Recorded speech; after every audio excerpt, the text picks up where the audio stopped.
Hey, welcome back. I just had to show this. We have a lot of these spring developments on our farm, and basically the spring comes out up the hill here, and we've dug down and found the source of it and piped it to this tank. So this one here in particular is just completely clean, clear water.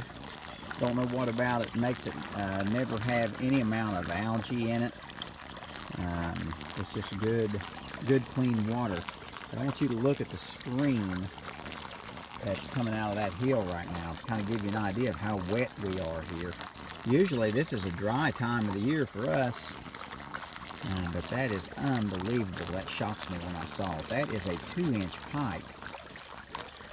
Or I'm sorry, I believe that's an 1.5-inch pipe coming up out of the bottom of that tank. That is an incredible amount of water. But anyway, I wanted to show that. Man, I just jumped a nice buck right out of that brush right there. Up and over that little roll he went. I noticed they've been coming in to where I feed my cattle. There's the old red barn over there, and I noticed a lot of tracks where they've been coming in cleaning up the corn that the cattle knock out of the trough. So that's probably what he did, and then he come back here to bed down for the day, and I ruined his day. Maybe we'll meet again tomorrow. Very interesting. Yeah, this is a spring here that never goes dry, but this is a sight.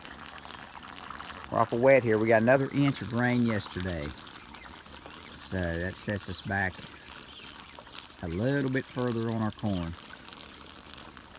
I had a viewer there yesterday that made the comment about what happens when we can't get the corn chopped at the right time. Basically, you lose digestibility on the corn. Of course, our corn is all for cows. The further along it gets, the more fibrous it gets, the less digestibility it becomes. You're going to get less milk. The cows aren't going to do quite as well on it, but we don't have an option. I've seen this happen before, so it's not like this has never happened. But once that kernel gets hard enough, they're unable to digest it as well as if it were chopped at the right time. So I'm hearing all kinds of stories about guys that are trying to go ahead and chop. Horror stories, I guess you could call them. It's not going to happen. You're just going to make a mess. So, but anyway, that's what will happen with that corn. Is it doesn't once it gets too dry and dead, when you're chopping it and putting it in a silo like we do and trying to pack it with a bulldozer, it's hard to get it packed tight enough. You'll have more spoilage because of that too. So that's just another kind of a bad thing about it.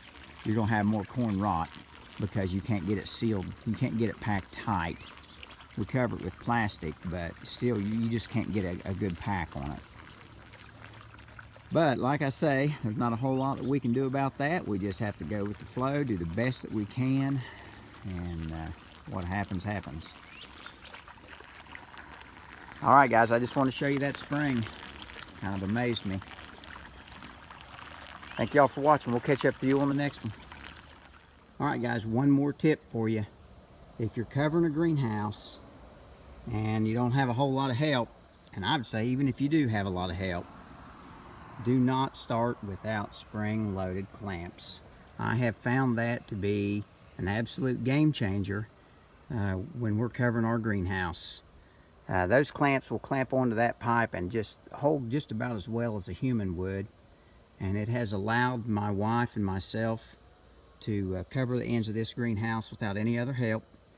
I was able to put the curtains up by myself, all because of those little clamps.